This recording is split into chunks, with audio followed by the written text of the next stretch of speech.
할렐루야. 9월 17일 목요일입니다. 오늘도 날마다 기쁨 예배, 주님과 신나는 동행에 함께 하신 여러분 모두를 사랑하고 축복합니다. 우리 함께 사도신경을 암송함으로 우리의 신앙을 고백하며 하나님께 나아가겠습니다. 전능하사 천지를 만드신 하나님 아버지를 내가 믿사오며 그의 아들 우리 주 예수 그리스도를 믿사오니 이는 성령으로 잉태하사 동정녀 마리아에게 나시고 본디오 빌라도에게 고난을 받으사 십자가에 못 박혀 죽으시고 장사한 지 사흘 만에 죽은 자 가운데서 다시 살아나시며 하늘에 오르사 전능하신 하나님 우편에 앉아 계시다가 저희로서 산자와 죽은 자를 심판하러 오시리라. 성령을 믿사오며 거룩한 공예와 성도가 서로 교통하는 것과 죄를 사하여 주신 것과 몸이 다시 사는 것과 영원히 사는 것을 믿사옵나이다. 아멘. 우리 찬송가 28장을 함께 부르겠습니다.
매일의 기도를 함께 드리겠습니다. 참 평강의 주님, 오늘도 새로운 하루를 주시고 복되게 하시니 감사합니다. 하늘에 속한 자, 하나님의 자녀로서의 삶을 권세로 살게 하시며 오직 하나님의 말씀을 즐거워하며 따라 살게 하심을 감사드립니다. 다윗처럼 오직 우리 주님만을 내 앞에 모시고 오직 주님만이 우리의 전부이심을 고백하는 삶이 되게 하시고 그러므로 인해 주님께서 늘 우리의 전부가 되어주심을 경험하고 누리는 삶이 되게 하옵소서. 우리의 가정과 교회를 위해 기도합니다. 일터를 위해 간구합니다. 나라와 민족들을 위해 주님의 은혜를 구합니다. 구원과 치료와 회복의 은혜를 내려주셔서 어그러진 모든 것들이 바로 세워지게 하시고 평화를 이루게 하옵소서. 이제 일상이 된 경건의 일과를 통해서 성령의 충만, 성도의 영화를 이루게 하옵소서. 주님 사랑합니다. 언제나 자기 눈동자같이 우리들을 사랑하시는 주 예수 그리스도의 이름으로 기도드립니다. 아멘. 오늘 주시는 하나님의 말씀은 예레미야서 32장 36절에서 44절 말씀입니다. 그러나 이스라엘의 하나님 여호와께서 너희가 말하는 바 칼과 기근과 전염병으로 말미암아 바벨론 왕의 손에 넘긴 바 되었다는 이 성에 대하여 이와 같이 말씀하시니라. 보라, 내가 노여움과 분한과 큰 분노로 그들을 쫓아 보내었던 모든 지방에서 그들을 모아들여 이곳으로 돌아오게 하여 안전히 살게 할 것이라. 그들은 내 백성이 되겠고 나는 그들의 하나님이 될 것이며, 내가 그들에게 한 마음과 한 길을 주어 자기들과 자기 후손의 복을 위하여 항상 나를 경외하게 하고, 내가 그들에게 복을 주기 위하여 그들을 떠나지 아니하리라 하는 영원한 언약을 그들에게 세우고, 나를 경외함을 그들의 마음에 두어 나를 떠나지 않게 하고, 내가 기쁨으로 그들에게 복을 주되 분명히 나의 마음과 정성을 다하여 그들을 이 땅에 심으리라. 여호와께서 이와 같이 말씀하시니라. 내가 이 백성에게 이 큰 재앙을 내린 것 같이 허락한 모든 복을 그들에게 내리리라. 너희가 말하기를 황폐하여 사람이나 짐승이 없으며 갈대인의 손에 넘긴 바 되었다 하는 이 땅에서 사람들이 밭을 사되 베냐민 땅과 예루살렘 사방과 유다 성읍들과 산지의 성읍들과 저 지대의 성읍들과 네겝의 성읍들에 있는 밭을 은으로 사고 증서를 기록하여 봉인하고 증인을 세우리니 이는 내가 그들의 포로를 돌아오게 함이니라. 여호와의 말씀이니라.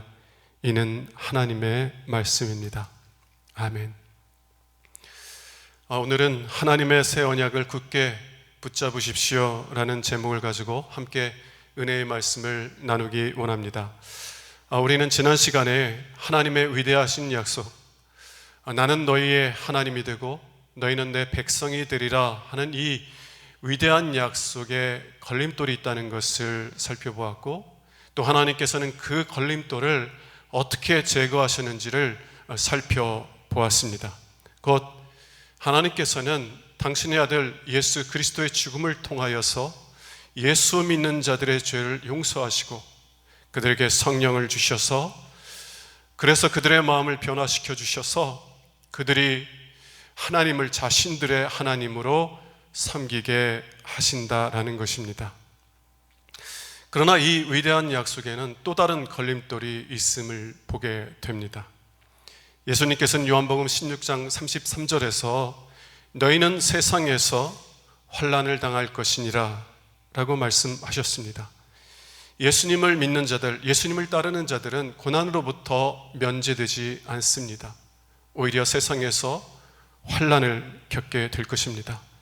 질병과 상실과 같은 아픔들, 어려움들 뿐만 아니라 예수를 믿기 때문에 고난을 받게 될 것이라는 거예요.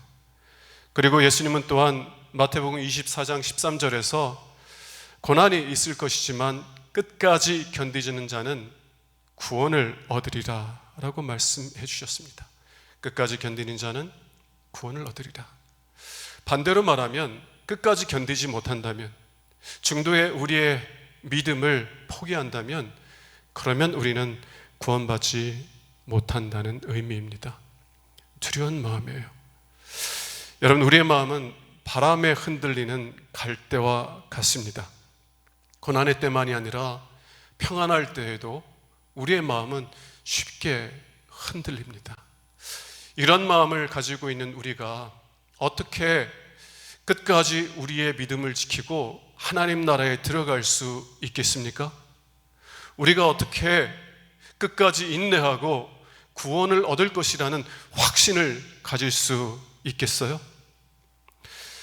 오늘 본문 새 언약의 말씀을 통해서 하나님께서 이러한 걸림돌을 어떻게 제거하시는지 우리 함께 살펴볼 수 있기를 원합니다. 하나님께서는 이 걸림돌을 어떻게 제거하시느냐? 첫 번째, 하나님께서는 결코 우리를 떠나지 않으시겠다고 약속하십니다. 결코 우리를 떠나지 않으시겠다고 약속하세요. 40절을 함께 보도록 하겠습니다. 내가 그들에게 복을 주기 위하여 그들을 떠나지 아니하리라는 영원한 언약을 그들에게 세우고 나를 경외함을 그들의 마음에 두어 나를 떠나지 않게 하고, 하나님께서는 그들을 떠나지 아니하리라 라고 말씀하신 직후에 그것을 영원한 언약이라고 부르십니다. 영원한 언약이라고 부르세요. 그래서 다시 말하면 하나님께서는 영원히 우리를 떠나지 않으시겠다고 말씀하시는 거예요. 우리를 영원히 떠나지 아니하시고 우리 마음에 하나님을 경외하는 마음을 부어주셔서 우리가 하나님을 떠나가지 아니하도록 우리를 지켜주실 것이라고 약속하고 계시는 것입니다. 왜 우리가 끝까지 우리의 믿음을 지킬 것이라는 것을 확신할 수 있습니까? 왜냐하면 하나님께서 영원히 우리와 함께 하셔서 우리를 지키실 것이기 때문입니다. 이것이 새 언약이 의미하는 바예요.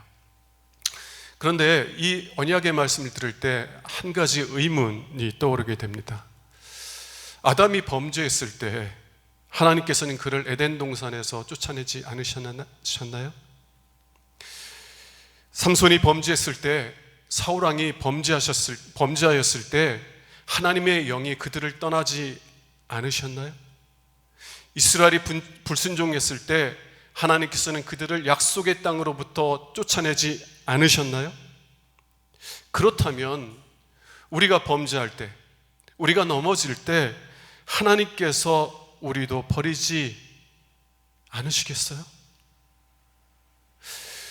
우리를 결코 버리지 않으시겠다고 하는 이 하나님의 약속을 어떻게 우리가 신뢰할 수 있습니까? 예수님은 누가복음 22장에서 이 하나님의 약속의 확실함을 우리에게 분명하게 보여주십니다. 누가복음 22장 32절을 현대인의 성경으로 보겠습니다. 그러나 내 믿음이 완전히 사라지지 않도록 내가 너를 위하여 기도하였다. 이 말씀은 예수님께서 베드로에게 베드로야 내가 나를 오늘 밤 3번 부인할 것이다 라고 말씀하신 직후에 주신 말씀이에요. 내가 나를 3번 부인할 것이지만 그러나 내가 너를 위하여 기도했는데 내 믿음이 완전히 사라지지 않도록, 내가 믿음에서 완전히 떠나지 않도록 내가 아버지께 기도하였다 말씀하시는 겁니다. 왜 베드로가 끝까지 그의 믿음을 지켰습니까? 주님께서 그를 지켜달라고 아버지께 기도하셨기 때문에요. 그리고 이것이 하나님께서 예수님을 3번이나 부인한 베드로를 지켜주신 이유입니다. 여러분, 베드로만이 아니라 예수님은 오늘도 그리고 내일도 여러분들을 위해서 계속 기도하는 분이세요. 로마서 8장 34절은 이렇게 말합니다. 누가 정죄하리요? 죽으실 뿐만 아니라 다시 살아나신 이는 그리스도 예수이시니 그는 하나님 우편에 계신 자요 우리를 위하여 간구하시는 자시니라. 예수님은 우리를 위해서 죽으셨을 뿐만이 아니라 우리를 위해서 부활하시고 승천하셔서 아버지 우편에서 우리를 위해서 간구하시는 자시라는 거예요. 예수님은 아버지께 이렇게 기도하십니다. 아버지, 제 손에 있는 못자국을 보십시오. 이 못자국은 제가 저들을 핏값으로 사기 위해서 얻은 상처입니다. 아버지, 저희들을 지켜주세요. 저희들은 오늘 또 유혹을 받고 시험을 받을 것입니다. 저희들의 마음은 바람에 흔들리는 갈대처럼 흔들리게 될 거예요. 아버지, 저희들을 지켜주셔서 저희들의 믿음이 깨어지지 않도록, 저희들이 믿음에서 떠나지 않도록 저희들을 지켜주시옵소서 간구하고 계시는 거예요. 그리고 아버지께서는 이 예수님의 기도, 우리를 위한 이 예수님의 기도를 언제나 응답하십니다. 언제나 응답하세요. 왜냐하면 하나님께서는 아들을 그 무엇보다도 사랑하시기 때문이고, 또한 이 아들을 중보자로, 간구자로 세우신 분이 바로 아버지시기 때문에 그렇습니다. 아버지께서는 그 아들을 우리를 용서하시기 위해서 십자가의 저주에 내어주셨고, 그를 죽은 자 가운데서 일으켜 주셨고, 그를 승천하사 아버지 우편에 앉게 하셔서 그곳에서 우리를 위해서 간구하도록 중보자로 세우셨어요. 아버지께서 세우셨기에 아들은 아버지의 그 기쁘신 뜻을 따라서 오늘 또 여러분들을 위해서 기도하고 계시고, 아버지는 그 기도를 기쁘게 응답하시는 것입니다. 여러분, 이것이 새 언약이 의미하는 바입니다. 두 번째, 하나님께서 우리를 어떻게 지키시느냐? 하나님께서는 기쁨으로 우리에게 복을 주실 것이라고 약속하십니다. 하나님께서는 기쁨으로 우리에게 복을 주실 것이라고 약속하세요. 41절을 보도록 하겠습니다. 내가 기쁨으로 그들에게 복을 주되, 내가 기쁨으로 그들에게 복을 주되. 여러분, 하나님께서는 억지로 어쩔 수 없이 우리에게 복을 주시지 않아요. 하나님께서는 기쁨으로 우리에게 복을 주십니다. 여러분, 우리가 우리의 자신에 대해서 진실하면 우리 자신들도 우리에 대해서 기뻐하지 못할 때가 많지 않습니까? 우리를 사랑하지 못할 때도 많지 않습니까? 그런데 하나님께서는 항상 우리를 기뻐하심으로 우리에게 복을 주시겠다고 약속하시는 거예요. 어떻게 그럴 수가 있습니까? 왜 하나님은 우리 자신이 보기에도 기뻐할 수 없는 모습 가운데 있을 때에 하나님 여전히 우리를 기뻐하시며 우리에게 복을 주신다고 약속하고 있어요? 그 이유는 오직 그 아들 예수 그리스도 때문이요, 그 아들의 희생 때문입니다. 우리 하나님께서는요, 우리를 구원하시기 위해서 아들이 행하신 그 희생을 헛된 것으로 여기지 않습니다. 그 희생을 너무나 소중하고 가치 있게 여기세요. 예수님께서 우리를 구원하시기 위해서 흘리신 그 구원의 피, 그 보혈, 그 피를 헛된 것으로 여기지 않으신다는 것입니다. 그래서 우리가 우리의 유월절 어린 양이신 예수 그리스도의 피를 우리의 마음의 문설주와 임방에 바르고 아버지께 나아갈 때마다 아버지께서는 그 피를 보시고 그 아들의 희생을 보시고 우리가 이미 예수 안에서 심판을 받았다고 여겨주시는 거예요. 우리가 우리를 용서하시기 위해서 죽으신 그 예수를 신뢰하며 아버지께 나갈 때 아버지께서는 우리를 의롭다라고 여기시며 기뻐 받아주시는 것이에요. 아들의 희생을 무엇보다 소중히 여기시기 때문에 우리가 그 아들의 희생을 의지하여 아버지께 나가면 아버지께서는 우리를 향하여 더 이상 진노하지 않으시고 우리를 의롭다 여기시고 우리를 기쁨으로 받아주시고 또 우리를 기뻐하시기에 우리가 사랑하는 자녀들을 위해서 기쁨으로 일하는 것처럼 우리를 위하여서 기쁨으로 일하시고 기쁨으로 우리에게 복을 주시는 줄로 믿습니다. 이것이 새 언약의 의미하는 바예요. 세 번째, 하나님께서는 우리를 또한 어떻게 지키시느냐? 하나님께서는 마음과 정성을 다해 우리를 지키실 것이라고 약속하십니다. 마음과 정성을 다해서 우리를 지키시겠다고 약속하고 계세요. 41절을 다시 보겠습니다. 내가 기쁨으로 그들에게 복을 주되 분명히 나의 마음과 정성을 다하여 그들을 이 땅에 심으리라. 하나님께서는 하나님의 마음과 정성을 다하여서 우리를 이 땅에 심으시겠다고 약속하시고 계시는 거예요. 이 땅, 곧 하나님께서 통치하시는 나라, 이곳에서 심으시고 하나님의 나라에서 우리를 내쫓지 않으시겠다고 약속하시는 것입니다. 그 일을 어떻게 이루신다고요? 어느 정도의 강도를 가지고 하나님께서 그 일을 이루시겠다고 약속하세요? 하나님의 마음과 정성을 다하여 그 약속을 이루시겠다고 말씀하시는 것입니다. 여러분, 우리는 하나님께서 마음과 정성을 다하여 이 약속을 어떻게 이루셨는지를 십자가를 통해서 봅니다.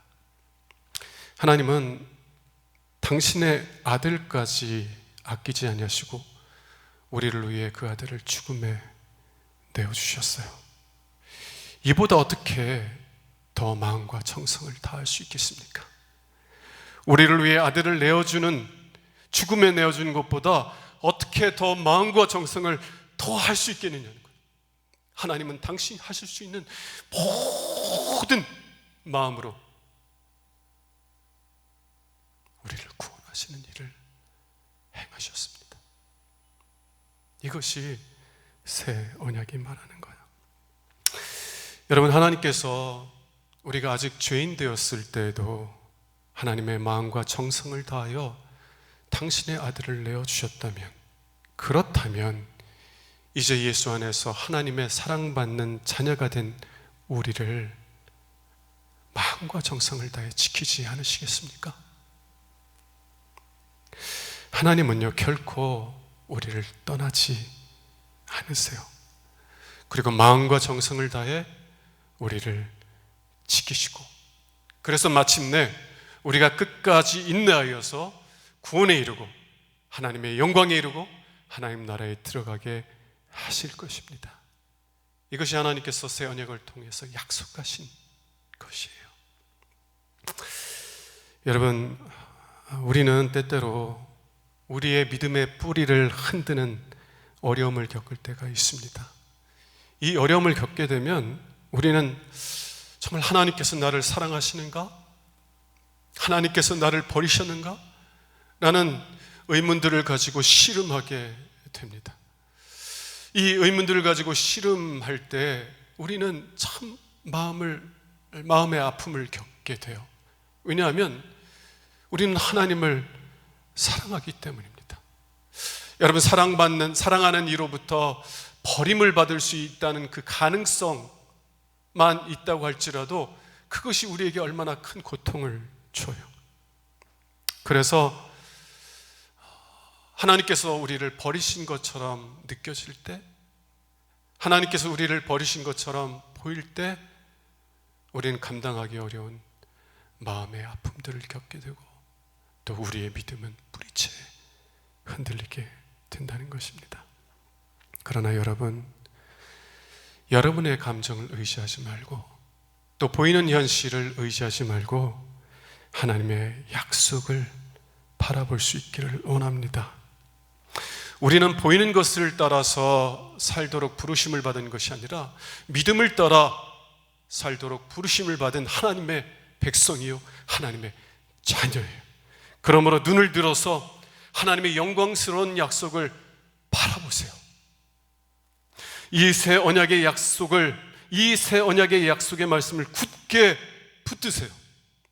그리고 이 흔들리지 않은 위대한 약속의 반석, 흔들리지 않은 이 약속의 반석 위에 굳게 서서 오늘 또 하나님의 은혜와 사랑을 찬송하는 믿음의 사람들이 될 수 있기를 주님의 이름으로 축원합니다. 기도하겠습니다. 하나님, 우리의 마음은 바람에 흔들리는 갈대와 같습니다. 고난이 닥칠 때 우리의 믿음은 뿌리채 흔들립니다. 그러나 하나님께서 우리를 떠나지 아니하시고 영원히 우리와 함께 하셔서 기쁨으로 온 마음과 정성을 다하여서 우리를 지켜주시겠다고 약속하셨습니다. 보이는 현실을 바라보지 말고 이 약속의 말씀을 굳게 붙잡는 죄들 되도록 은혜 베풀어 주시옵소서. 그래서 이 흔들리지 않은 약속의 반석 위에 서서 하나님을 기뻐하며 찬송하는 믿음의 삶을 살게 하여 주시옵소서. 우리 주 예수 그리스도 이름으로 기도합니다. 아멘. 이제는 우리의 구세주가 되시며 대속자가 되시는 예수 그리스도의 구속의 은혜와 아버지 하나님의 사랑과 성령님의 교통하시는 은총이 오늘도 함께 예배하는 유신의 모든 권속들 위에 영원토록 함께 하시기를 간절히 축원하옵나이다. 아멘.